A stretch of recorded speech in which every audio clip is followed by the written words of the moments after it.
This is growth rate before you adjust for inflation. And it's probably 5 to 6%. At worst, with high inflation, 7%. So Microsoft is still projected to grow double the rate of the economy. It's not like NVIDIA's growth rate. So if we did, so last year, E0 is what? M59. So I'm going to grow this by 20%. I'll be generous to Microsoft. So E1 is going to be M59 times 1.2. And I'll keep doing that and write it. Every year I'm going to multiply the previous years by 1.2. 1271.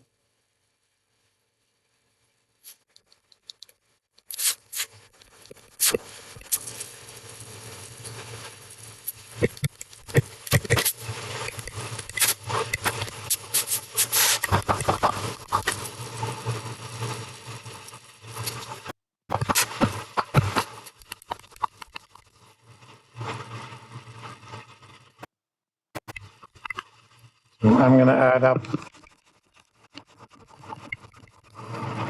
what you get from 5 years worth of growth. Normally we would do these in Excel.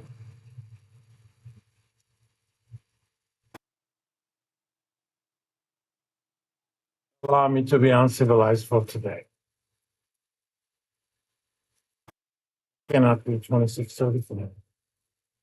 Oh, let me do it. 1271 plus 1525 plus.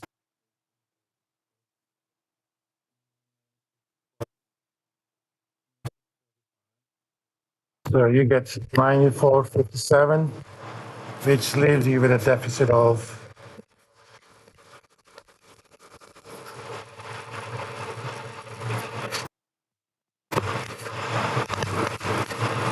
and I'm going to divide that by E5.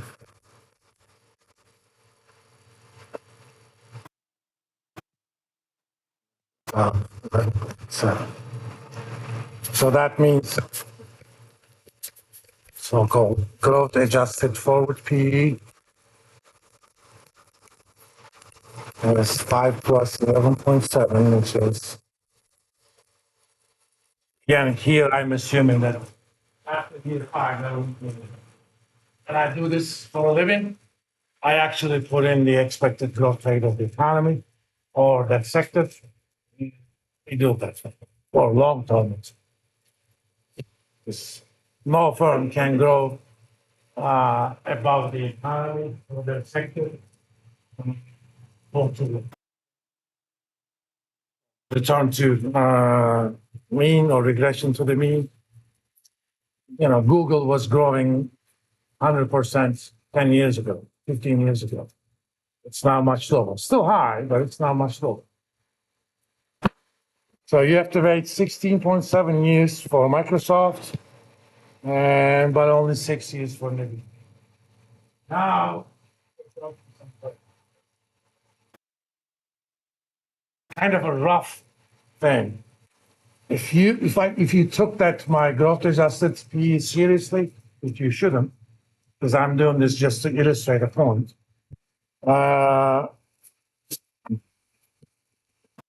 NVIDIA GPE or GAPE, if Robert Shiller could call his PE ratio GAPE, which is cyclically adjusted PE ratio, I'm going to call this GAPE, growth adjusted PE ratios.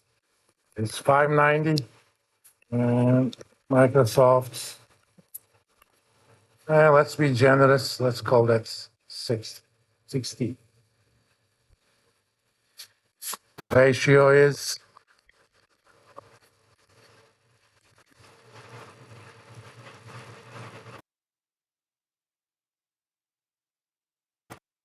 0.2.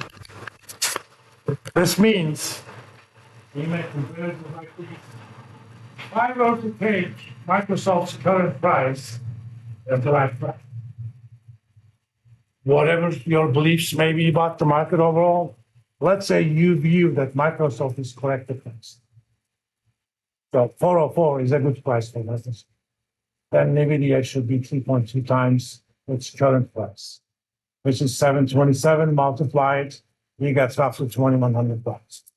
Now, do you know why I have this option?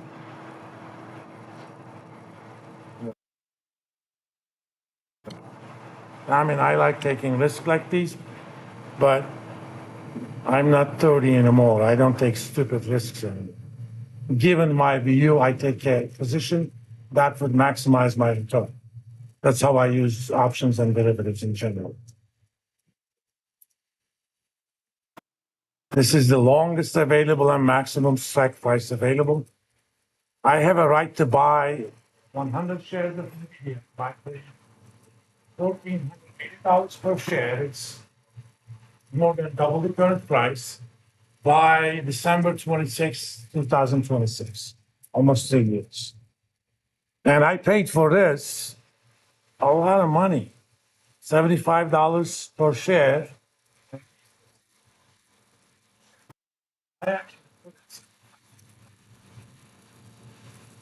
Basically, when things go wrong, options move their money fast.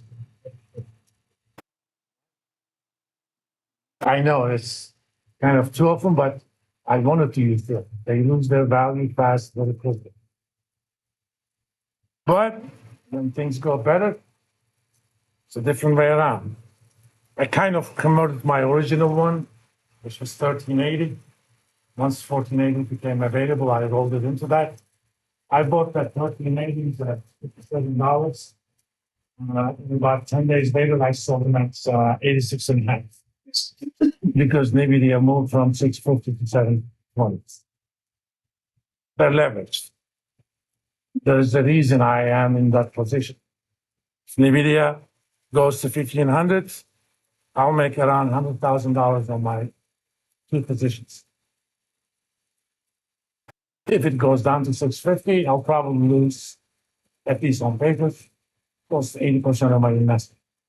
But, that's something I'm willing to do. And in my old days, currently I have about $25,000 in my Roth IRA. Invested it's about 12.5. In my younger days, all 25 what I've been invested into NVIDIA. Is it a good position? Yes, but always ask yourself the question. How much money would make, if I lose it, would make me cut? If I lose $10,000 on those NVIDIA options, it won't make me cut. Partly because, again, this is never a good idea. Using option strategies, I made $9,300. Playing with house money, I know it's not house money. Once you made it, it's your money, it's not house money. But I'm willing to lose up to $10,000. I don't think I will, but if I did, I won't cry over. But if you're such a person, $2,000 would make you cry.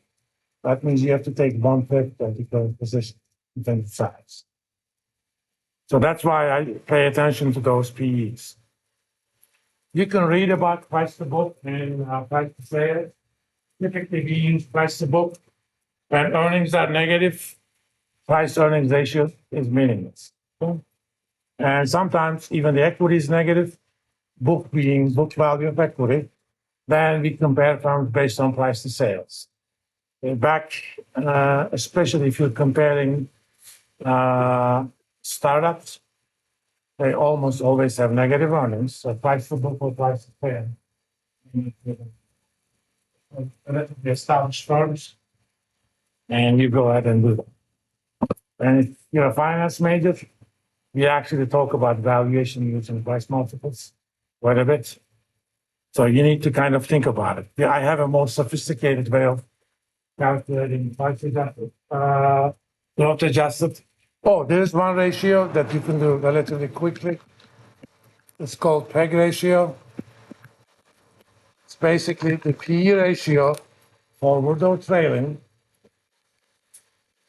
ETM or forward, divided by expected 5-year growth. You know, if you wanted to do a kind of quick and dirty analysis, forward ratio for FP for NVIDIA was 60. Let's assume, just to round things, they're expected to grow 100%. 60 divided by 100 is 0.6, 0.6. That's okay. For Microsoft and